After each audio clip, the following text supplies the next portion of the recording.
my character, Right. first and foremost, and like putting me in jail in front of my family. That's the part where I felt like it hurt the most.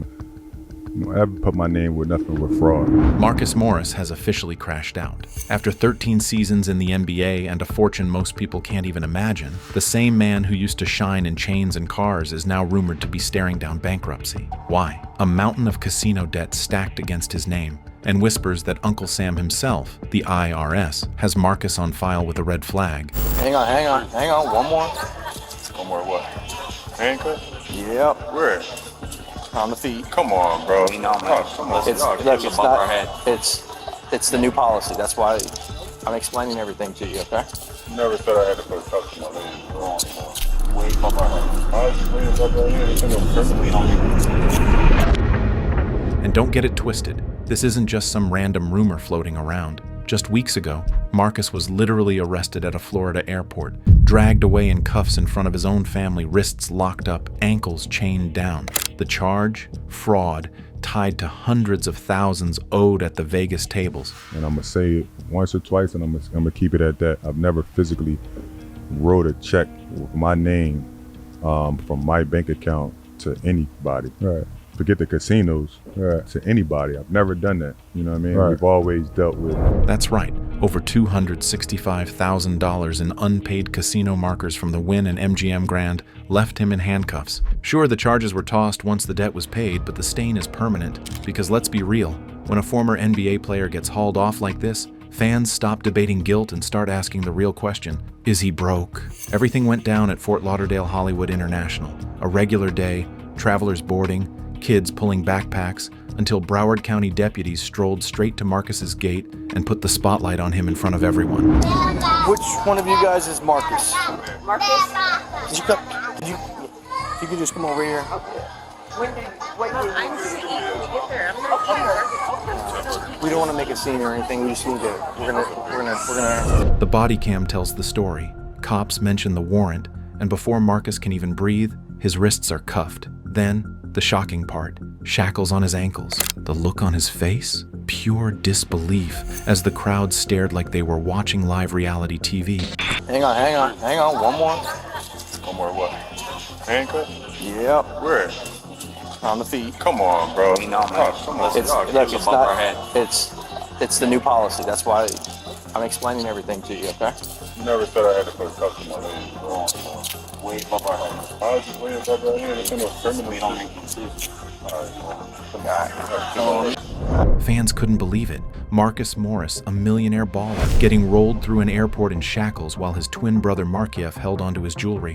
What was once a flex became a symbol of downfall. The reason behind the airport circus? Two Vegas giants, Wynn and MGM Grand, claiming Marcus owed more than $265,000 in markers. For those who don't know, markers are basically VIP IOUs. The casino fronts you chips, expecting their money back. In Marcus's case, the check bounced and fraud charges slapped his name. When you do receive a marker from casinos, if it's up to $1,200 and you don't pay it when they want, you don't pay it whenever it says you're supposed to pay, even if it's a day late, they can't issue a warrant. Technically.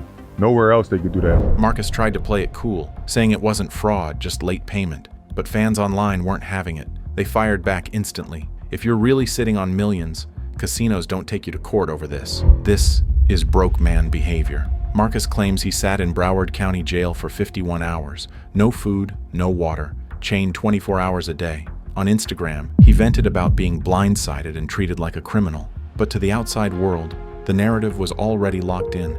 Broke baller vibes. And fans piled on with their own takes. I didn't even know you could gamble without putting cash down first. This man earned 9 figures in the NBA. Gambling is a dark hole that swallows everything. Some pointed at his career. Safe to say not being on a roster in 2024-25 played a big role. Sixers should have kept him. It is now official. Marcus Morris, he's going to sign with the New York Knicks. It's a 1-year deal worth $15 million.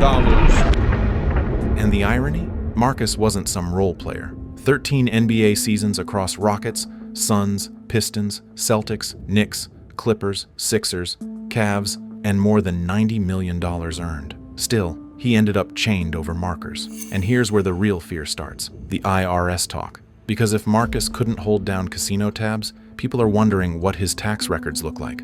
We've seen this movie. Antoine Walker, $108 million career bankrupt by 2010. Charles Barkley admitted to losing $30 million gambling. Latrell Sprewell blew his fortune. Allen Iverson nearly lost it all before Reebok saved him. Delonte West ended up homeless.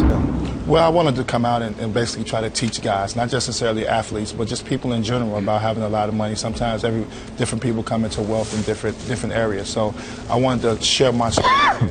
Going through bankruptcy, I kind of got an opportunity to do that and see all the mistakes that I made. So I want to share those things, but also tell my story so people can see it as a learning example. I'm creating a foundation for finance literacy. I have a book coming out at the beginning of the year. You once said that you probably lost about 20 million in gambling. Have you quenched that urge to gamble, or do you still like to gamble? I love to gamble. I don't like to gamble. You know, I got to the point. So I would go to Vegas and I'd win $1 million. Damn! Oh, I mean, what you play in a hand? 25, 30, 40,000? I played 25,000 a hand. Okay. Yeah. Couple quick double downs, you can get that. Yeah, and quick double down, you get it up out your pockets. Let me see. Come on. Hold on, my straight. Just push back, right? He pushed back. I step back. The pattern is old but brutal. Fast money, faster lifestyle, and then IRS liens, bankruptcy, and legacies reduced to cautionary tales. Marcus loved flaunting the lifestyle. Vegas trips, high stakes, heavy chains. But now, his image is tied to shackles at an airport gate. Fans aren't seeing a baller anymore. They're seeing another cautionary tale of an NBA millionaire living bigger than his bank account. So what's the verdict? Is Marcus Morris just the latest player caught slipping, or is this the start of a full-blown financial collapse? Sound off in the comments and smash that subscribe, because Whole Mess is always here to spill the tea they don't want you sipping.